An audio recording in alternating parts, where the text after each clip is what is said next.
So students, welcome back to our channel. आज के इस वीडियो में हम class 10th chapter number 7 control and coordination का जो इम्पोर्टेंट टॉपिक है that is the brain and its part and its function, इसके बारे में थोड़ा सा जानेंगे। तो सबसे पहले अगर आपसे क्वेश्चन पूछा जाए कि what are the parts of the brain, तो आप क्या बोलोगे? There are 3 parts of the brain.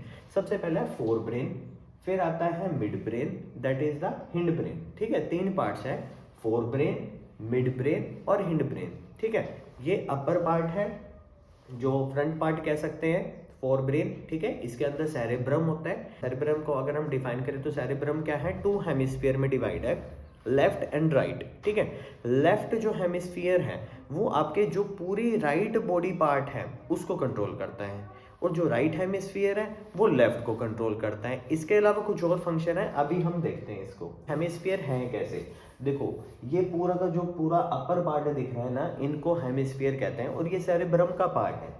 ये आपको लेफ्ट मान लो और ये आपका राइट मान लो। अब लेफ्ट के जो देखो, हमने क्या बोला था, जो लेफ्ट पार्ट है वो पूरा राइट के जो बॉडी पार्ट्स है उसको कंट्रोल करता है, यानी मोटर स्किल्स, हाथ से पैर से जो भी काम होगा वो हमारा लेफ्ट हेमिस्फीयर यानी जो लेफ्ट सेरेब्रम है वो काम करेगा। इसके अलावा कुछ और फंक्शंस हैं, जैसे कि एनालिटिकल, कुछ सोचने वाली चीज़ें, ऐसे मतलब एनालिटिकल रीजनिंग है, सोच समझ के करने वाली चीज़ें। इसके अलावा अगर हम बात करें, रैशनल थॉट्स हैं, वर्बल है, प्लानिंग है, मैथ साइंस में जो लॉजिकल वर्क करते हैं वो भी सारा का सारा लेफ्ट पोर्शन ही कंट्रोल कर पाता है और कोऑर्डिनेट कर पाता है। अगर हम राइट सेरेब्रम की बात करें, इंट्यूशंस, कई बार हमें एहसास होता है कि हाँ ऐसा कुछ हो सकता है। मान लो क्रिकेट खेल रहा है, ओ मेरी तरफ बॉल आ सकती है, ऐसा कुछ होने वाला जो इंट्यूशन है, थॉट्स हैं, ऐसे जो होलिस्टिक अप्रोच है वो हमारे पास राइट सेरेब्रम के कारण होती है। इसके अलावा नॉन वर्बल जितने भी हम गेस्चर्स करते हैं वो हमारे राइट सेरेब्रम के कारण कंट्रोल होते हैं।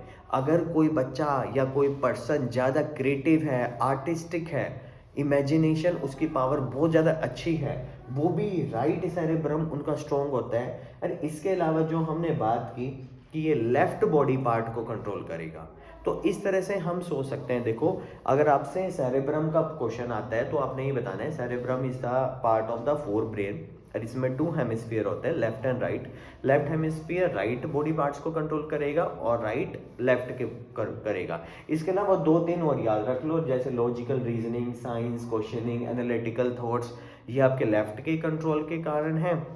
और इसके अलावा यहाँ पे जो होलिस्टिक अप्रोच है, जो आपकी क्रिएटिविटी है, इमेजिनेशन है, थॉट्स है, इंट्यूशंस है, ठीक है ना, वो सारे आपके राइट हेमिस्फीयर के कारण होंगे।